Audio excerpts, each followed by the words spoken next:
welcome to the podcast of the real. Ooh, we're through the looking glass. How far does this Buster Baxter-sized rabbit hole go?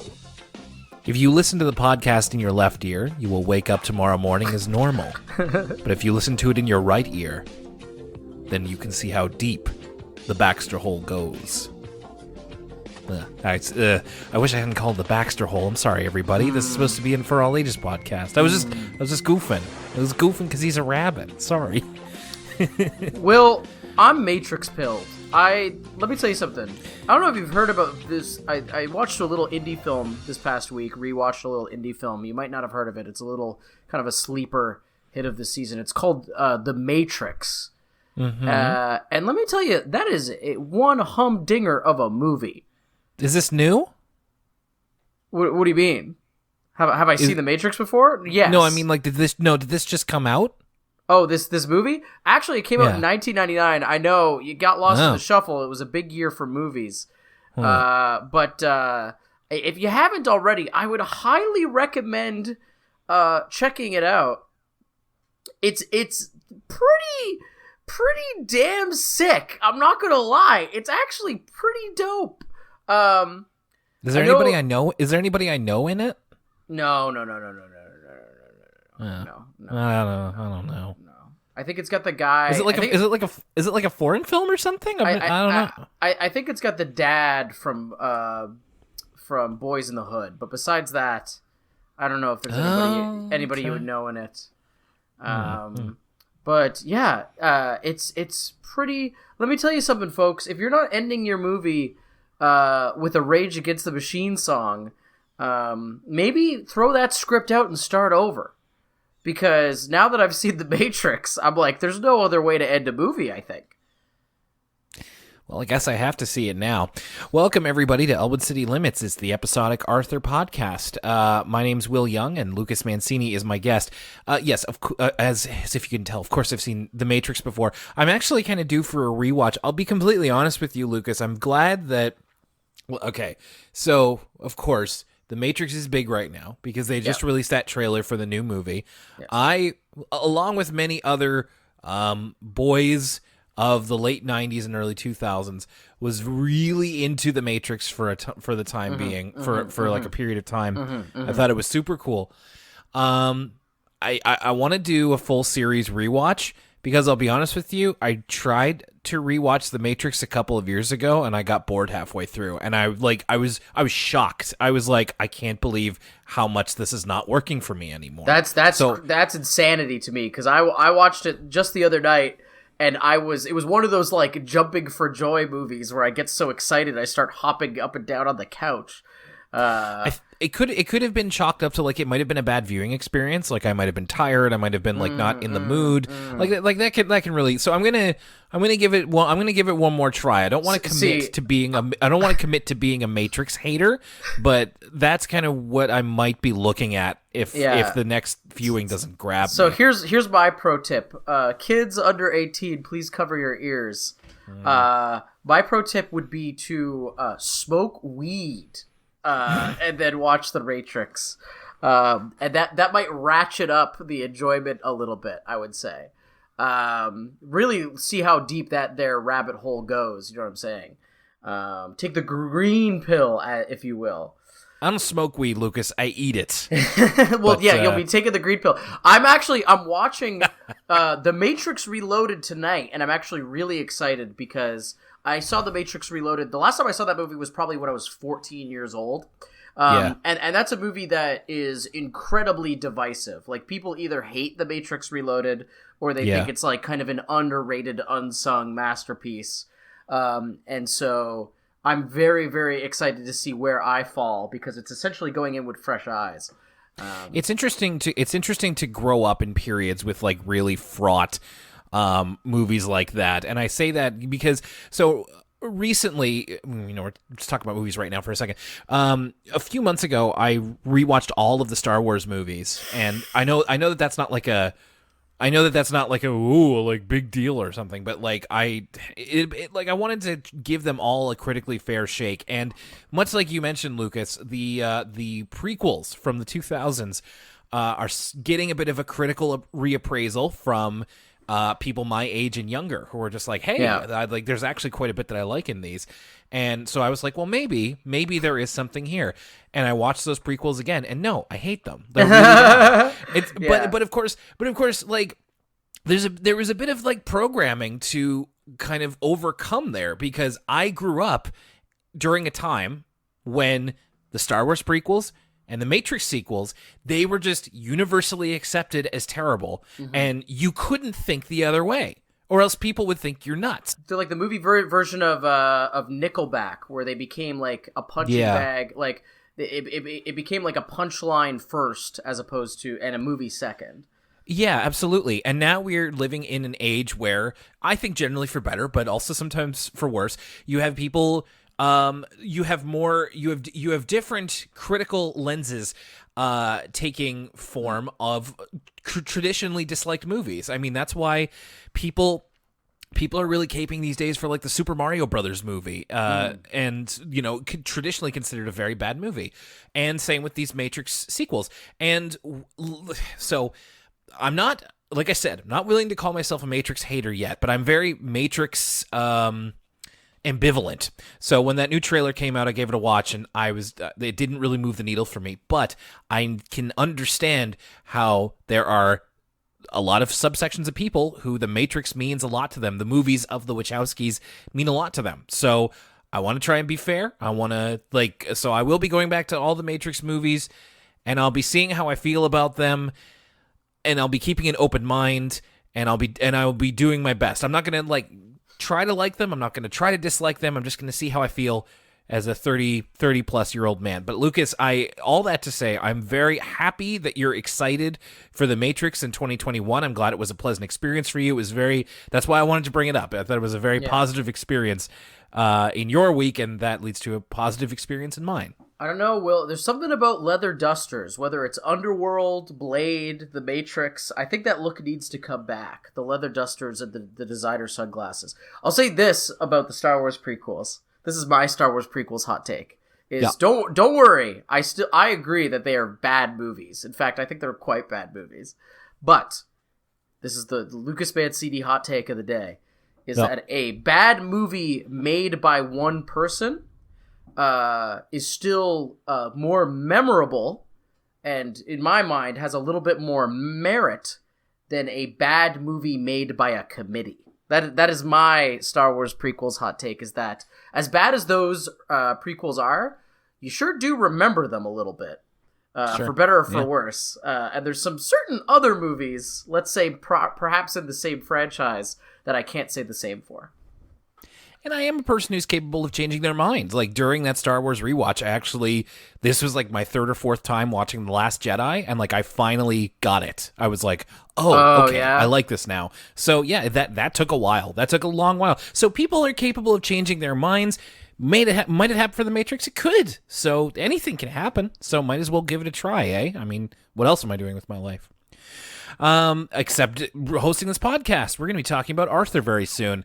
I promise. But for just a moment, we're going to go over to the Elwood City Limits mailbag, elwoodcitylimits@gmail.com. And there are two emails that we were sent and that I want to make sure to highlight. The first one is from Lissa, who has been thinking recently about Season 16, the first season with Flash animation, and how I reacted to this as a kid. As a child, I never noticed animation changes or voice changes until the change to Flash.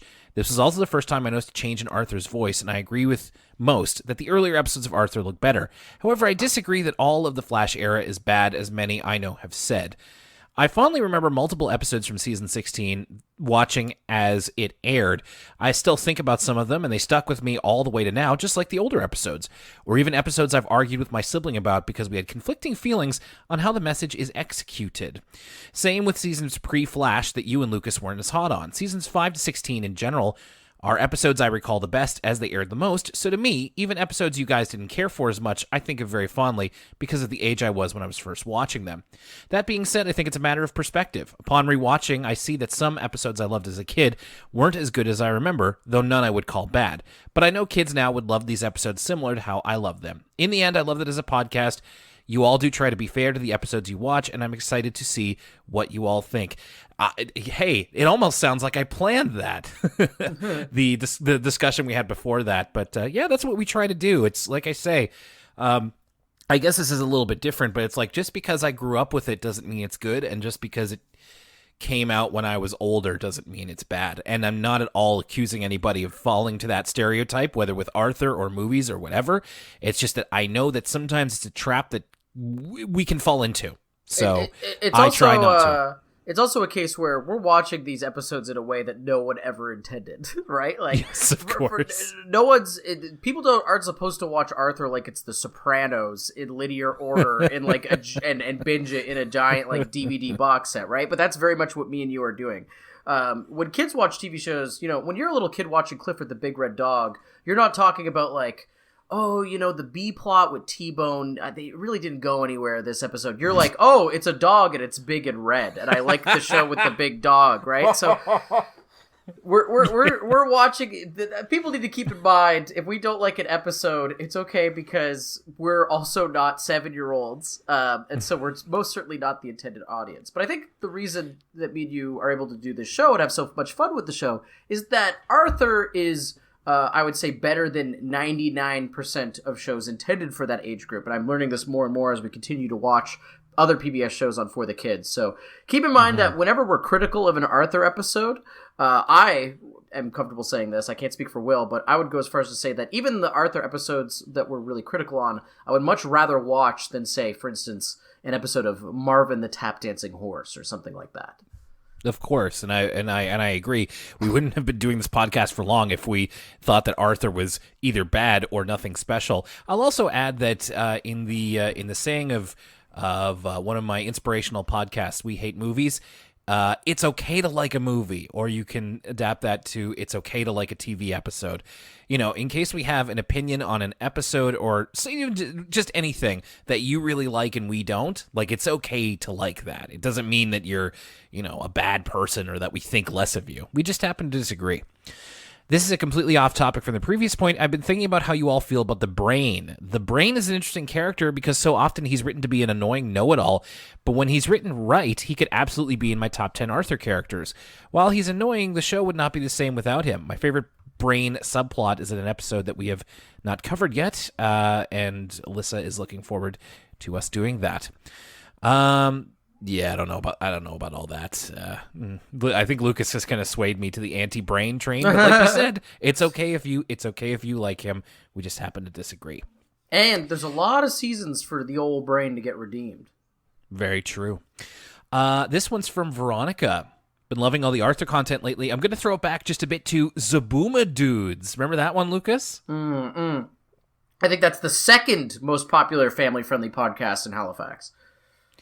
I live in Durham, North Carolina, which is home to the Duke Lemur Center, where Zaboomafoo lived before he passed away back in 2014.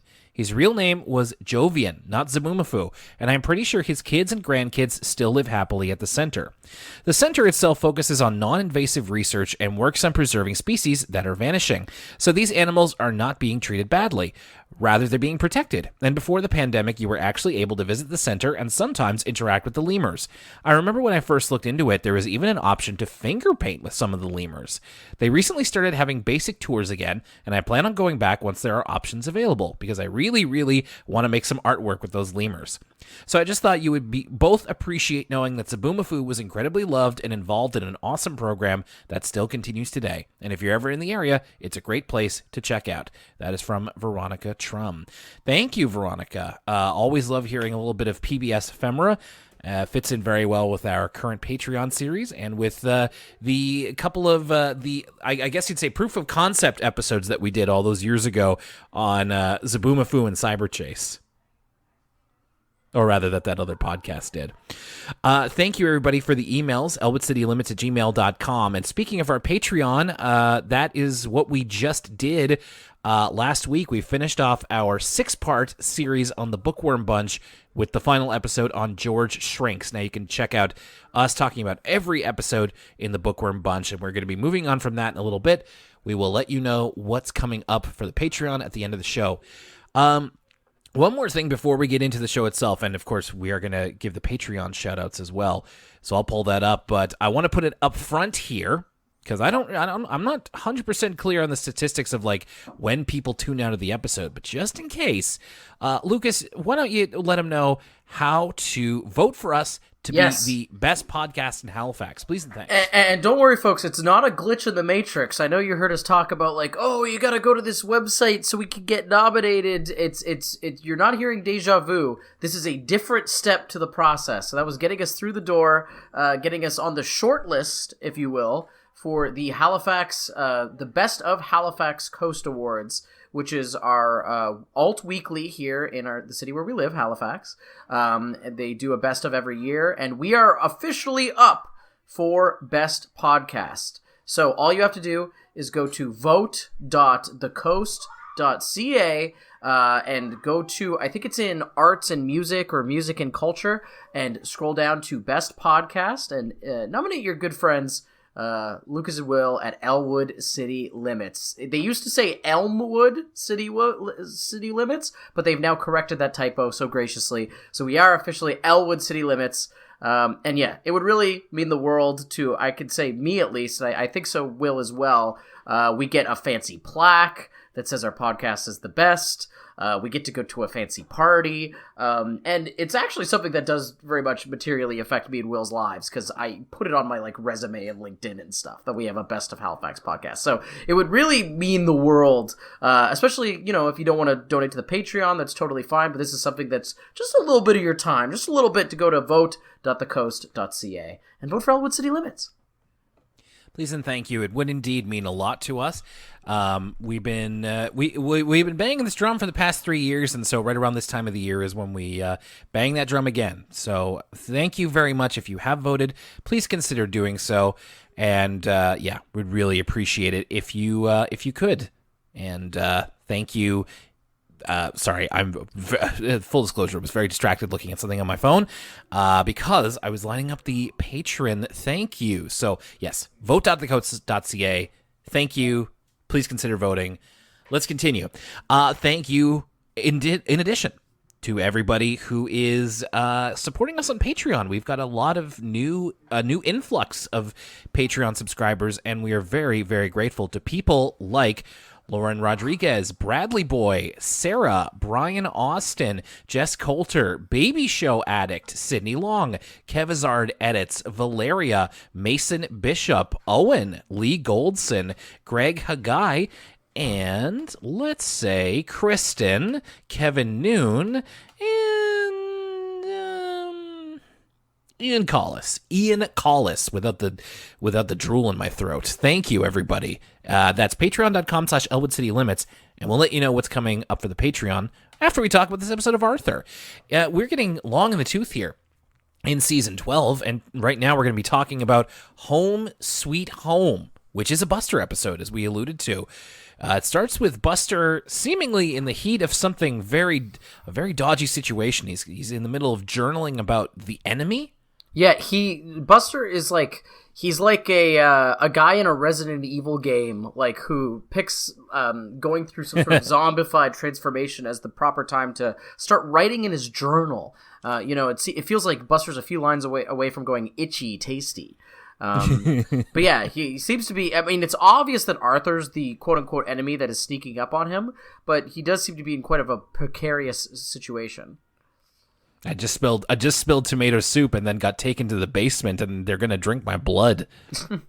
Resident Evil 8. I just started playing it yesterday.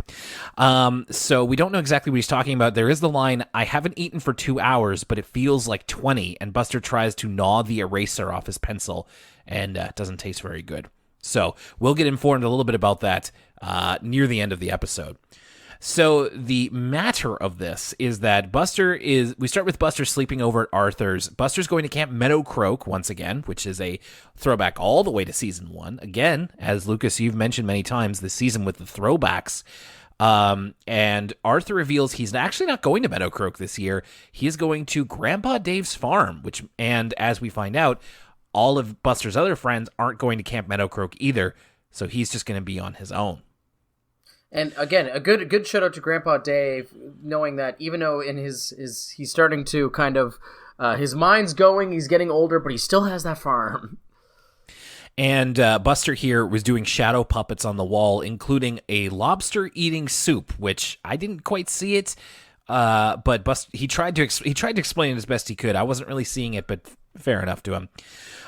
So Buster really down in the dumps about the fact that he's not going to be able to be going to camp with any of his friends. He imagines, Bitsy says to him, now's a great time to make new friends, which is such a mom thing to say.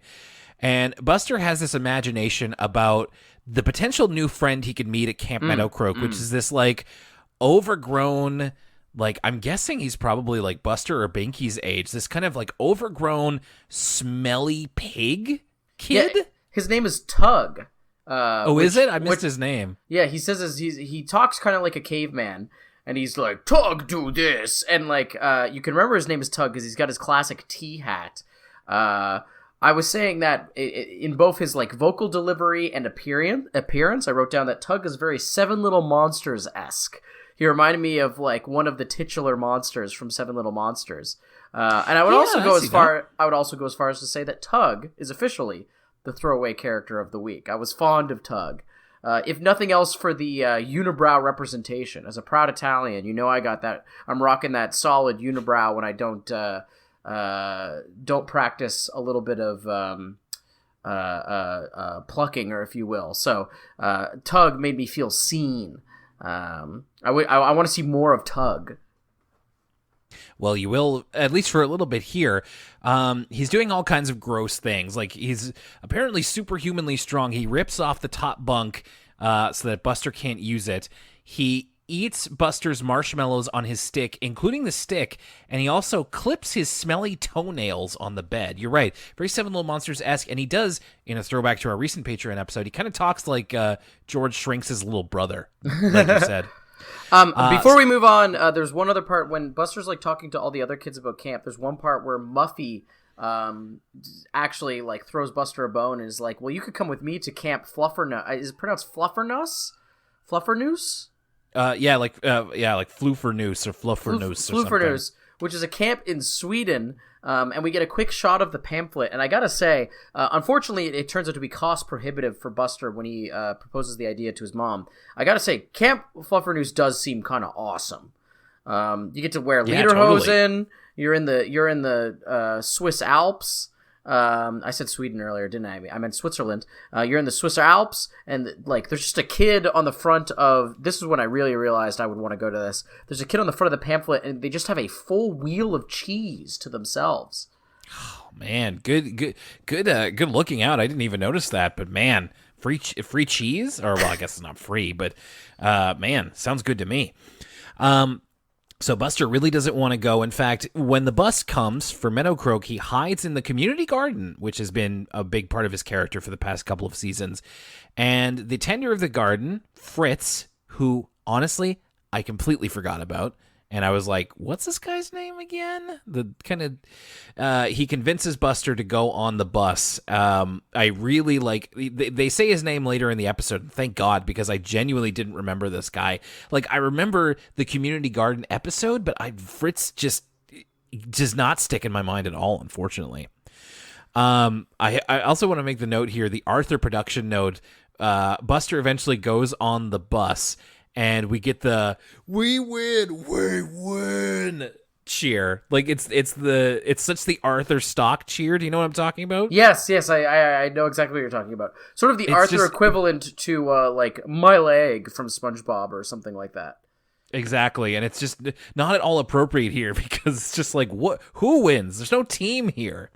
So Buster goes to Meadowcroak, and he initially meets two new characters who don't know if we'll ever see these guys again, but good to note, Irwin and Sanjeev, who are two young dogs about Buster's age, and they kind of already have history with each other. They have their own secret handshake. They're talking about how other people from their class are at Camp Meadowcroak, and it kind of isolates Buster a little bit, at least to begin with. This was big flashbacks to me of like going to some sort of like camp or function and like not knowing anybody, and then like the people you do meet already know people there, and you're like, okay, so I'm just the outsider forever. Thanks. It's true. Like it's such a like it brought me back to it. It's such a horrible feeling. This is a real representation of that, and I'm often someone who, I try to mitigate this whenever I'm in social situations. Like if I'm hanging out with two friends and I know both the friends, but they don't know each other, I try to avoid this sort of behavior that takes place in front of Buster where, it's just a series of inside jokes and making fun of teachers that Buster has no context for, and you feel for him because you can see how easy it is for someone to get left out in a situation like that. I was suspicious of what's his name, Irwin? From the jump, because one of the first things he says to Buster is, can I have this bunk? It's close to the door, and I go to the bathroom a lot. At least he's upfront about that. I kind of respected that. It's just like normally that would be something that you would kind of keep to yourself, but in this case he's just like, yo, I'm just gonna be real with you. I gotta a lot. And just like, you know what? Cool. Like as long as you take the bottom bunk, that's fine. And Buster wanted the top bunk anyway, which was what he was afraid that Tug would just literally rip it off the hinges. Later on, Irwin and Sanjeev are talking about their teachers, Mr. Fallon and Mr. Scarborough, which are two guys who worked on Arthur. So that's a pretty good inside joke. Buster eventually is able to make friends because of a letter that Fritz sent him, and we get a little bit of an extended flashback sequence as Buster is reading the letter about a big victory that Fritz had when he was a kid at camp that he did in Capture the Flag. And this is like this extended action sequence where like Fritz is nominated to make like a big play for the flag, and he finally gets it. It's like this harrowing escape where he like goes down these like rapids and like holds his breath underwater and catches it. It's, pretty cool stuff. And that's how he was able to make friends at camp. He even sees a kid guarding the flag, and it's basically like an old-timey version of Tug, who also kind of looks like Anton Chigurh. They give him like the Anton Chigurh haircut. That's a really good point. Yeah, with the bangs and everything. Yeah, I didn't even think about that. I wonder though, does Fritz has this affectation where in all of his letters to Buster, and this is when we kind of soon realize what's going on in the opening, he always writes like he's writing a letter back home and he's in World War II. And we know that Fritz is, an older character. But is this stolen valor? Like, is this just kind of like a weird eccentricity he has that he always kind of is writing to the dame back home? Or like, was he actually in some sort of war? And this is like his ways getting through his PTSD. Like, what's up with Fritz and these World War II-esque letters? Well, I think that, because when Buster interacts with him, it's always like, Tan Hut, and like he'll salute him and call him like, general or major or whatever it is. I think the idea is that he is probably a veteran. I don't imagine that Arthur would be getting into stolen valor, especially back in like the mid-2000s. So I think it's just to imply that he was in the war, has some military background, without talking about the fact that the world wars exist in the Arthur universe, which is kind of crazy. Then we got to get into some pretty crazy hypotheticals about what animal would this historical figure be? I'm not even completely comfortable with that. So I think the implication is that Fritz has seen action to some degree. So Buster, reading these letters, manages to make friends this way. He makes friends around the campfire reading it.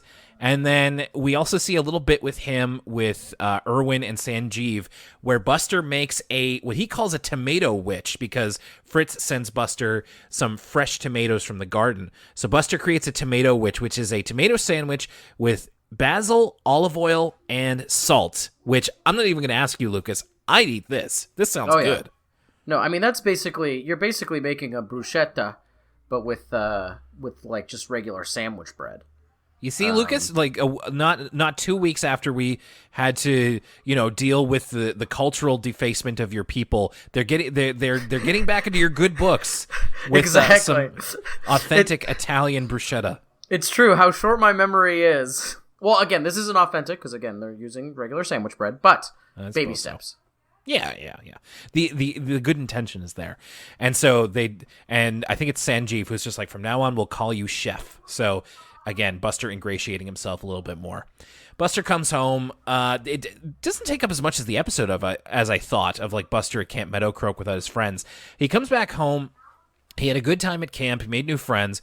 And he goes to tell Fritz, and it turns out Fritz is going to a retirement home. His daughter is helping him look for a retirement home, which means that he won't be able to take care of the community garden as much. He will be there like every month or something, but he won't be seeing Buster as much as he normally does. So in thanks for sending him the letters that helped him through that hard time, Buster sends Fritz a letter when he's at the retirement home about playing tag with Arthur and his friends. And he does it in the style of, like you said, Fritz kind of writes as if he's home from the war, as if he's in the war. So Buster kind of emulates that style a little bit, which takes us back to the beginning when he's talking about, the enemy is closing in on him and all this. The only thing I have to add to this is that I wish we got to know Fritz a little bit more. This reminds me of when Mr. Morris, like in the April 9th episode, like Mr. Morris has to move away. And it's like, it doesn't mean nothing because we've seen Mr. Morris. We have an idea of his character. Like, he was kind of a background guy. And you could feel some type of way about him moving away. Fritz going to a retirement home, like, I barely remember this guy. So it kind of doesn't matter to me. It's true. Like I was like, haven't there been a handful of episodes that have Fritz in them? But really, it's the tomato garden that's been popping up over and over again. Like, this has been kind of a recent development with Buster's character ever since that initial Fritz episode that he runs this tomato garden. It's been popping up again and again in the community garden. But Fritz himself hasn't actually had that much of a role in those references. So you're right. This was kind of a less big deal than it would otherwise. Also because it's just kind of we're kind of getting ahead of ourselves here with the reviews, but it's a weird mishmash because this episode's book ended with these Fritz segments, but the majority of the episode isn't really about him. It's just kind of Buster's adventures at summer camp. Yeah, and as you mentioned, that's kind of how the episode ends. Now, this particular upload, we are returning to a rare segment nowadays, and now a word from us kids.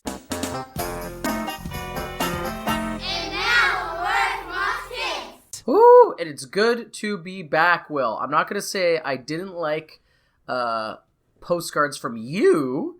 It was at least different and interesting, and I think it was fun to wrestle with, like, how was this produced? Did people just send them tapes and they re-edited them, or is this, like, fake tapes that got sent in and they actually had a TV production crew? All those questions were kind of fun to mull over, but I'm glad that the original format is back, because I think it just works better for the show, and it's a lot more consistent. And this is I think I'm very interested to talk about this with you, because this one, not so much for the matter of it, but more for, I guess, the context around it. So this word from us kids, we're not exactly sure where it is, but it's kids going to what they call farm school. And essentially what it seems to be is that it's another kind of like day camp situation, or actually overnight camp, because I think they sleep there. So it might be like a week-long thing or something, where they're staying at like a local farm in what appears to be like maybe like central or northern United States, like around the Boston or Philly area, probably. Yeah, New England. They're doing like normal farm chores. So like, in the fields and with the livestock and everything. And the only thing I really have to say about this is what an awesome racket this must be. The kids pay you to work on a farm, to do your job. If you're the farmer. You're right. I don't know it's like the kind of same. Simple. It's the same grift as a U-pick. I've never been a big U-pick guy. I know it's all the fun, but I just feel like I'm paying to do work whenever I do a U-pick. But did you ever go on a farm field trip when you were a kid, Will? I always really enjoyed them. I never did a sleepover thing like this, but I've been on many a farm field trip as an elementary school student. If I did, I don't remember it. I feel like I didn't really go to a farm until I was a bit older, so I don't think so. It was never really something like, I didn't even think that there were farms around where you and I grew up until much later when I realized that there's a bit more of a rural part of the province. So no, not really. And so I just found this kind of funny, especially because it's like an overnight camp or like a several days camp or something. Guaranteed their parents are paying for that. And in the end, it's like, now the kids are saying stuff like, oh yeah, we're learning where our food comes from and like what, we're learning about different types of vegetables and stuff. But it's just like, yeah, but you're kind of like 15 pairs of little hands that can help the farmer with their daily chores. So I don't know. I saw the maybe I kind of, my mind reverted to the capitalistic gain of it rather than the communal aspect of the good part of it, of like learning about the food that you eat and like the work that goes into it. Just like I immediately thought of just like, man, that's a sick way to make $1, son. All right, we're going to dive into the next part of the Arthur episode right after this. Hey everybody, it's Lucas from the Elwood City Limits podcast, and if you love ECL, there's a couple of ways to keep up with us. You could go to facebook.com/Elwood City Limits, at ECL Podcast, that's our Twitter. We take questions on Tumblr. It's elwoodcitylimits.tumblr.com. There is an Instagram as well, Elwood City Limits on Instagram. Of course, if you want to donate to the show and get exclusive content, whether that's our full-length commentary of the Arthur movies, our brand new bi-weekly PBS Kids review show, as well as our video game movie reviews with the Sonic movie review and Pikachu movie review, you can check out patreon.com/Elwood City Limits. And that's also going to get you access to the Elwood City Limits Discord, which me and Will like to post in from time to time. And if you want that sweet, sweet Elwood City Limits merch, check out teespring.com/stores/Elwood-City-Limits-store.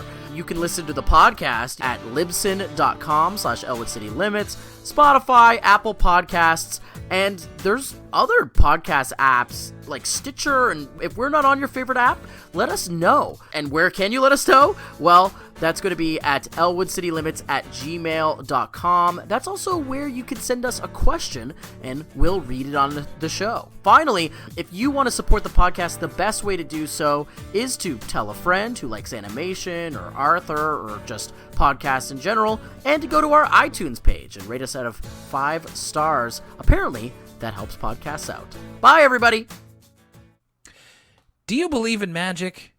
Lucas, do you believe in magic? Yes, I do believe in magic. Really, you do? Yeah. For instance, 20,000 screaming Elwood City Limits fans downloading our podcast. There's something magical about that, and I won't hear otherwise. I see. What about like magicians? In what sense? Like, do I think that they're warlocks and that they're conjuring? They're doing some sort of mystic alchemy that kind of transcend our material plane and our natural laws? No, not necessarily. No, I do not think so. I think it's illusions. All right, okay. I just wanted to burrow down into what you mean there, because it's like, okay, the concept of of magic, of an ethereal feeling, an unspoken truth that we all kind of subsist on and our hopes kind of make real, is more what you're thinking of, rather than the art of, as you say, illusion. That's not so much something that you kind of put your hopes and dreams into. No. Folks should go back and do themselves a favor and watch season 1 of Chris Angel Mind Freak. It's a really good cultural artifact of like, if you ever want to make the early 2000s really feel as old as they are, like, we're sometimes in a perpetual state of like, 2004, that was 6 years ago. No, it really was. 2004 really was 16 years ago or 17 years ago. And if you wanted to feel all of 17 years ago, watch some episodes of season 1 of Chris Angel Mind Freak, because they would not put that on TV today. It's insane. It's really, really crazy. So yeah. But hey, I could be wrong. Maybe he's like, some sort of maybe he could shoot like Hadoukens out of his hands, and I'm just like totally off base. Who knows? I definitely don't want to reopen the "is Ryu a wizard" argument. So I'll just say that this cold open is actually quite brief. It's Arthur putting on a magic show with DW as his assistant, and he says he wants to take a rabbit out of his hat, and then eventually he takes Buster out of the hat, who is in fact a rabbit. And this just is all it is. It's kind of like this 45-second setup to the classic Rocky and Bullwinkle, and now here's something we think you'll really like. So I was surprised. It was reminiscent of our Canadian listeners will be familiar with this, the public children's announcement where it's like, "Mom, Aiden cut me in half again." Like for our American listeners, it's like this old public service ad on Canadian television where it was all about like, oh, like everybody's got a thing. Yeah, what's your thing? Everybody's got a thing, and it showed all these kids and their different hobbies: break dancing, some kids like fighting with a bow staff, one kid just happens to like bugs, and there was one of the kids who was a magician and was doing like magic tricks to his little brother, much to the little brother's chagrin, and so that's what this I found reminiscent of. So in case you're not aware, that's kind of something, that was a bit from the Rocky and Bullwinkle show, a classic, like probably their best remembered bit where, watch me pull a rabbit out of this hat. Oh no, Bullwinkle, and then just, and now here's something we think you'll really like. So that's what they were trying to do with that. Kids, look up Rocky and Bullwinkle on YouTube, and then, well, I can't tell you how to feel about it. It's weird to go back to Rocky and Bullwinkle in 2021. So this episode starts off with Arthur showing everybody at school a magic trick that his grandpa Dave taught him, and it's the pretty basic, "Is this your card?" trick. And so Arthur seems to have skill with it to the point that he can make it work without it being too obvious, and everybody's really impressed. But that's about the only trick he knows. The next day at school, Buster comes to school dressed as his new alter ego, the Great Baxterini, and he immediately starts showing up Arthur at the magic tricks he knows. He knows more of them. He does like the card trick that Arthur did, but he does it with a little bit more flourish. Like he kind of fails at it twice and then is like, look in your back pocket, and that's the card. So he's already like a better showman than Arthur. It's kind of like, I actually recently watched The Prestige. It reminds me a bit of that. The end of this episode really hold that thought, because the end of this episode I found very reminiscent of The Prestige. Okay. In this case, it would be Arthur is Christian Bale and Buster is Hugh Jackman. So keep that in your mind, all you Prestige heads out there. So for me, I thought when we got to the end of this episode, I was like, Arthur and Buster are Christian Bale, if you know what I'm saying. It's the Prestige origins. Yeah, Arthur's a little annoyed that Buster kind of showed up him as and Buster, there was no like, there wasn't really any malice behind what Buster's doing. It's just, and also not really much build up either. It's just like, as far as I remember, it's just like Arthur does the trick, then Buster comes in the next day and does more tricks, and then that's kind of it. Like, there's no is this the first time we're hearing about Buster's magic hobby? This hasn't popped up before, has it? Because I was thinking back, and it almost felt a little bit uncharacteristic for Buster. And hear me out on this, because at first glance, it makes sense. It's like, okay, Buster tends to have nerdier hobbies, so you could see him being kind of into magic. And Buster's definitely a showman. He likes to be the center of attention. He's very extroverted. But in the early seasons, I remember one of the big contentious things when Buster went away and came back was that he hated Cresblaine, the magician. And everybody was big. They all caught Cresblamania. And that was one of the things where Buster kind of alienated to the group, was that everybody was way into Cresblaine, even though Arthur used to hate Cresblaine. So now, at first I just thought that it was Buster thought that the magician was corny, but maybe, it's kind of some sort of inner magician kind of beef where Buster does not respect Cresblaine, and he's not like a true magician, or he's trampling all over the tradition of magic or what have you. Maybe. In fact, while I was watching this episode, I was thinking that like the person who would make sense to be in Buster's shoes would be Sue Ellen, because she had that little thing during the short, quick summer where she like worked at Jack's joke shop, and Mr. Ratburn taught her magic tricks. So that's what I was kind of thinking. I think magic is something that's like, it's one of those like little kid interests that like, it's like dinosaurs. Like everybody's kind of interested in magic at some point. And you're right. It does seem a little bit of out of left field for Buster, but as the episode went on, and we'll talk about it, I kind of got into it. So I didn't really see it as much that way. One thing I'll say is that, man, like, when was the last time we saw Sue Ellen? Great question. Like 2 seasons since a Sue Ellen episode. I know. It's like as soon as Jessica Cardos became the voice of Sue Ellen, we haven't had a dedicated Sue Ellen episode in such a long time. So, and again, I'm just like, come on, like use more of your cast here. I'd love for this to be Arthur and Sue Ellen, but it's fine what it is. Just like that's immediately where my mind went to, having again watching this show in a way that nobody was ever intended to watch it. The kind of. And again, with that, the B plot of this episode is that DW is getting ready for her half birthday party, which I guess trickled down from Prunella to DW. And DW really wants to have a unicorn at her birthday party. Apparently, Mom and Dad know that it's not, of course, it's not actually a unicorn. It's like a guy in town who owns a donkey and puts a plastic cone on his head. So we will return to that in a little bit.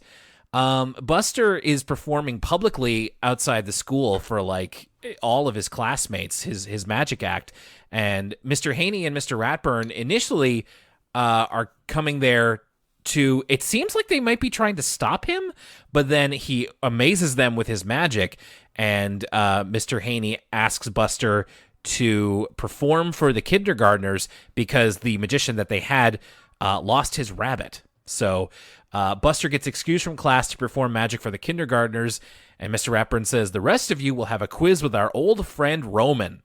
Roman numerals. I thought that was, that tickled me a little bit. I was like, that's unironically like a very good joke. Also, the magician lost his rabbit, animal hierarchy check. Yeah, well, and we dipped into it a little bit as well with the cold open with Buster being the rabbit in the hat. So where does it end? Where does it begin? God, who knows?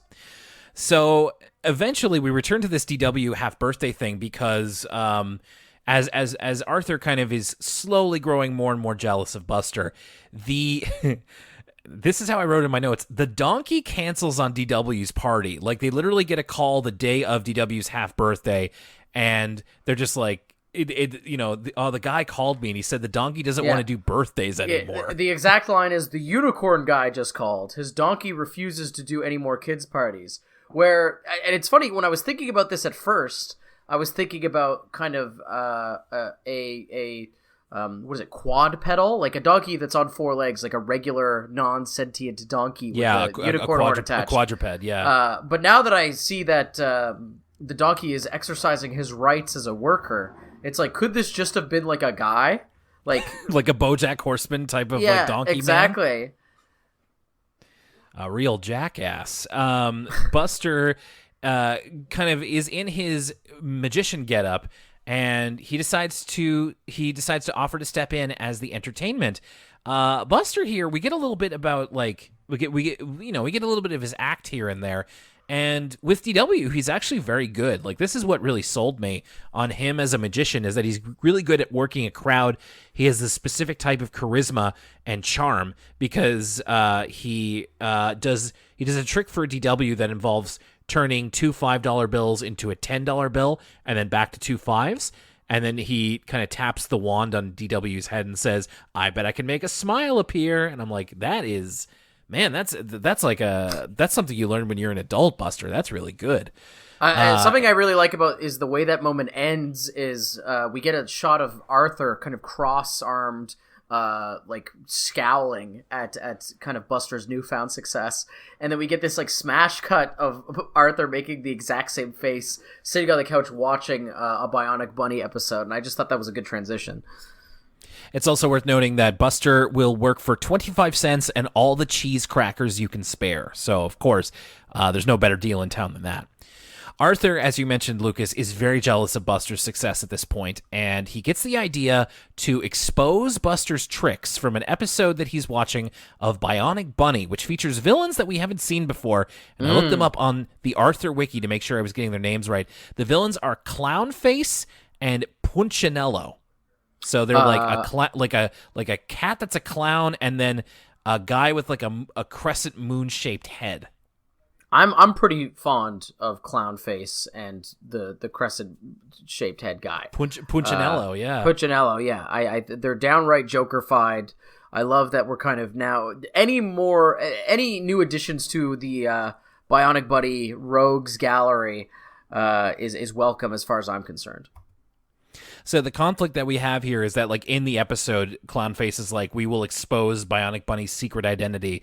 And then Arthur's like, right, I will expose Buster's tricks. He has this, like, daydream of Buster on a big stage, and Arthur just spoils how Buster does the trick. And Buster kind of reacts like a Saturday morning villain of just like, go rats, he knows my trick. Whereas, like, I was thinking, like, well, Buster's just going to be, like, straight up mad at you. Like, this isn't going to go the way you think it's going to go. And then Arthur steals the credit in a very cartoony fashion. That's how he envisions this going. So Buster, we flash forward to Buster at DW's half birthday party. I'm pretty sure, like, Arthur makes it so that Pal kind of sabotages Buster's act. He kind of steals Buster's magic wand, and this kind of shakes Buster's confidence enough where he forgets his act. And after a little bit of angel and devil on the shoulder between Bionic Bunny and Clownface, Arthur decides to clandestinely assist Buster in the act. So he kind of gets up there to quote-unquote assist him, but kind of whispers the next part of the trick to him. And this is like it's like a ball and cup trick, which is actually kind of cool to see it in play. This was my go-to trick when I was a little kid. Like, I wasn't much for magic. I didn't have a magic kit or what have you, but this was like, I wonder if I learned it from like an episode of Zoom or something, but it was definitely like from TV. I learned this very trick. And this was like my go-to one that I could actually pull off. Though people, let me tell you something about the ball and cup trick is that the cup removal is kind of the really important part. You got to do that like smooth sleight of hand style. And if you're just dropping the cup on the floor, it will make a noise and people will know what's going on. So he directs him through that. Buster kind of gets his confidence back, and they are able to do the trick, and everybody is satisfied.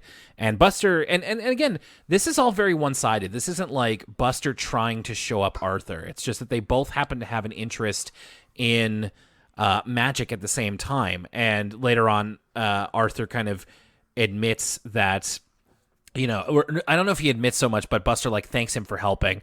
And Arthur's like, I'm sure the great Baxterini would have thought of something. To which Buster says, no, he wouldn't, and I'm him. So Buster would have really been sunk without Arthur. And they decide to come to a bit of a compromise in that they decide to make their magic act a double act. And the end of the episode is them doing a magic trick for the Tibble twins, which involves like Buster, you know, feigning that he's forgotten how to do the trick, and then Arthur kind of finishes up for him. So it's like a little bit of a stage act. Like there's a bit of comedy and there is a bit of legit magic that they're doing, as legit as magic gets, to end the episode there. So here we go. Let's rewind it back to Home Sweet Home. We got a lot of Buster focus in this story. Not bad by any stretch, but you know, it is a lot of Buster at one time. So Lucas, what did you think about Home Sweet Home, first of all?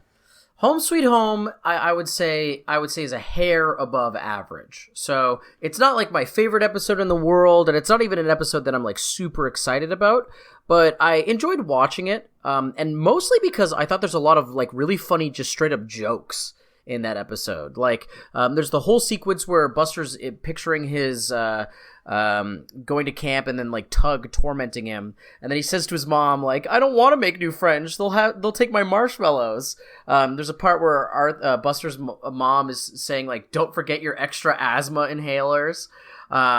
There's little lines like his interaction with Fritz where he's like, why are you lying in the tomatoes? Or he's comparing kind of a Buster growing like a plant, and then Buster, you know, counters that with maybe I'm more of a moss person. Lots of just like lines I thought were really funny. But besides that, the kind of moment-to-moment action I just kind of found very middle of the road. It's a pretty well-worn concept at this point in Arthur, going to camp. There's numerous going to camp episodes, I think like 3 or 4 at this point. So it's well-worn territory, and the kind of one new element is this whole section with Fritz leaving, and it feels like it doesn't really have anything to do with the A plot. Like, sure, he's kind of writing back to Fritz, and Fritz is kind of his confidant during this situation, but besides the bookends of this episode, there's really no relation. And so it felt a little weird, and like you said, we haven't spent that much time with Fritz just far, so it rung a little hollow in terms of you're not feeling this big emotional moment when he has to go off to a retirement home. But that sounds like a lot of negative. I enjoyed the episode. It flew by. What about yourself, Will? I agree with pretty much everything you said, and yeah, to reiterate, it's like I don't dislike this episode. I just think it's rather average, and that is because I feel like there's a couple of things happening here that don't quite come together as well as they would like. It's like you have the idea of Buster going to camp without his friends, which I think is interesting enough to make an episode about, but there's very little conflict there. It's like he kind of doesn't make friends at first, and then he does because of Fritz, and I know that's how it ties in, but it's also just like, okay, I personally would have been more interested to see like Buster try and make friends and then just kind of make the episode more about that. It's also a little unrealistic. Like who is like at summer camp and like you aren't talking to this kid because you have a friend from school and you're saying all these inside jokes, and then this kid's like, you want to see this letter I got from an old man? And you're like, wow, this guy's a cool dude. Yeah, it really was the best way that could have worked out. In Buster's case, and then we have the thing with Fritz and the garden, which like I'm not saying it comes out of nowhere, but it's also just like, all right, I don't really particularly care about this, especially because I kind of forget who this guy is. But like I get what they're going for here. It's just funny that Buster and with as I compared this to Mr. Morris, Buster was the one who also had to say goodbye to Mr. Morris. So there's a lot of like men leaving in Buster's life. His dad, Mr. Morris, Fritz. Like, could this happen to maybe somebody else if it has to happen next time? I don't know. Like, I thought it was okay. I thought the new character, Erwin and Sanjeev, I like their designs, and I like kind of seeing new kids. The Tomato Witch intrigues me. I might make that for the Patreon at some point. It's fine. I don't really have a lot of feelings about it. It's just I feel like it could have been better if we had focused on one thing or the other. But, it is what it is. Do you believe in magic? I actually liked quite a bit more. I think that it's always cool to see different sides of a character, and with Buster being a magician, it almost gave me a look into like what Buster would be like when he's older. I know we joke about that a lot, but he does have like a stage presence that belies his age. He's very good at controlling a crowd, which is a part of Buster's character we don't see a lot. In fact, sometimes he's so like, you mentioned that he is like extroverted and whatnot, and sometimes he can kind of get it in his own head, but I mean, I guess we have seen it before that Buster can be a very good showman. Yeah, not since his stand-up comedy career. Yeah, and maybe even The Greatest Showman. Who's to say? Well, no. But Buster, the great Baxterini, I just found that very interesting. I thought that the whole thing with like Arthur getting annoyed and wanting revenge was a little half-baked. Like, I didn't really believe it, but I did like how it came together with them like working together. Like, I know that's the conflict of the episode, and it's not really much of the conflict, but I like the way it was resolved in them becoming a double act. It's like both of them are good in their own way.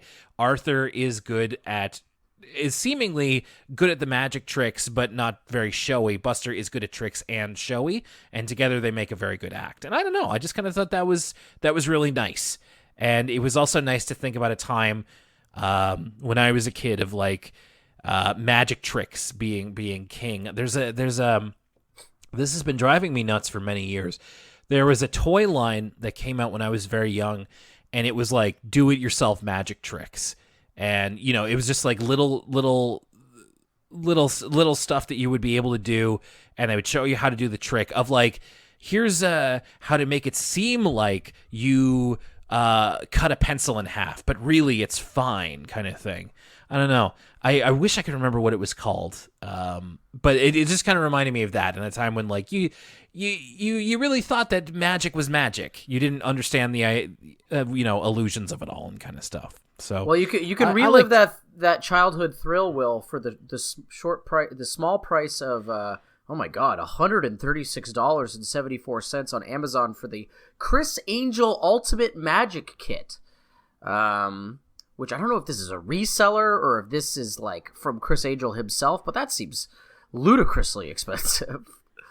Right. How about you, Lucas? I very similar thoughts to the first episode. I thought it's one of those episodes where I enjoyed talking about it with you a little bit more than I enjoyed watching it. Like, I thought it was very middling when I was watching it. I just, for some reason, couldn't get into it. But in talking about it with you, I've kind of grown to appreciate it in a new light. I will say that I found the subplot with DW, all of those bits extra funny. There's lots of good DW lines where, like, for instance, when DW's parents are explaining that it wasn't a unicorn, it was actually a donkey with a cone, she's like, "You're not supposed to tell me that. Next you're going to tell me leprechauns aren't real." And then all that comedy that ensued when the unicorn guy called. And it conjures up these images of this guy who makes money off pretending a donkey's a unicorn. And something about that situation really tickled me. And I liked the new Bionic Bunny villains. I liked they're trying to get Bionic Bunny with the powerful radioactive isotope. In like a pie. Yeah. That stuff all I thought was really, like, very similar to the first episode, where I thought it was a very, very middle of the road episode as a whole, but the jokes really hit. But yeah, that's what I thought of it. I found out what it's called. Magic Works was the name of the toy. This has been something I've been trying to figure out for a long time, because I remembered the commercial. All the commercials were like, they would show you the trick, and then somebody would be like, "Unbelievable, that's impossible," and then the kid would be like, "Right, it's magic." So it was called Magic Works. It's like little tricks that you could do at home, and I think I might have even had one when I was a kid. Anyway, sorry. I just wanted to close that loop.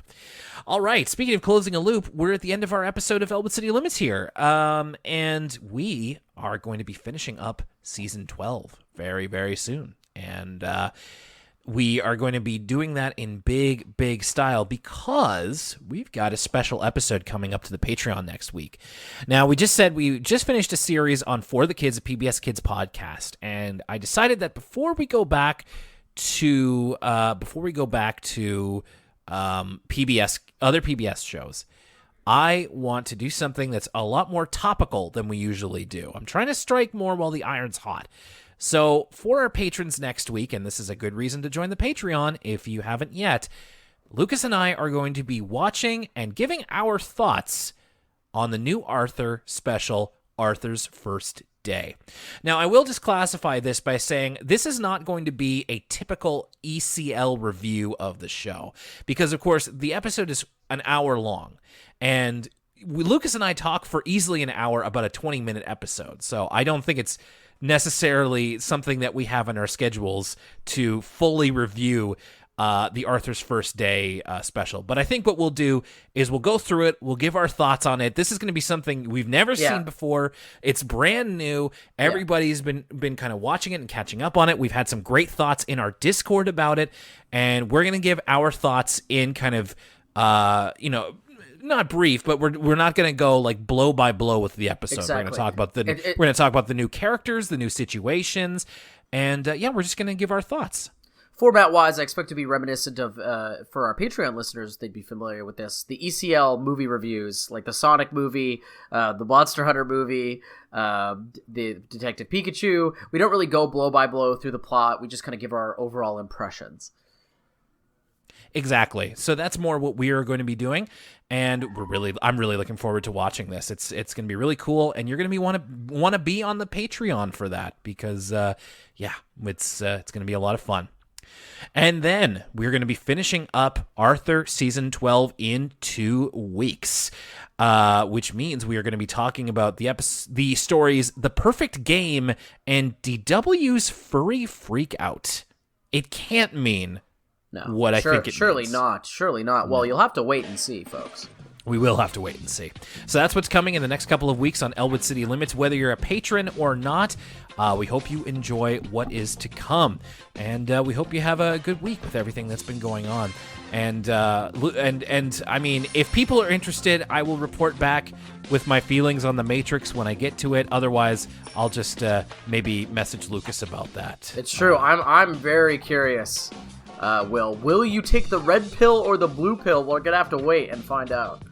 I mean, a great way to find out without, invading a podcast about it like we did is to follow me on Twitter at @WillIsAlsoYoung. And while you're at it, follow Lucas as well if you want to.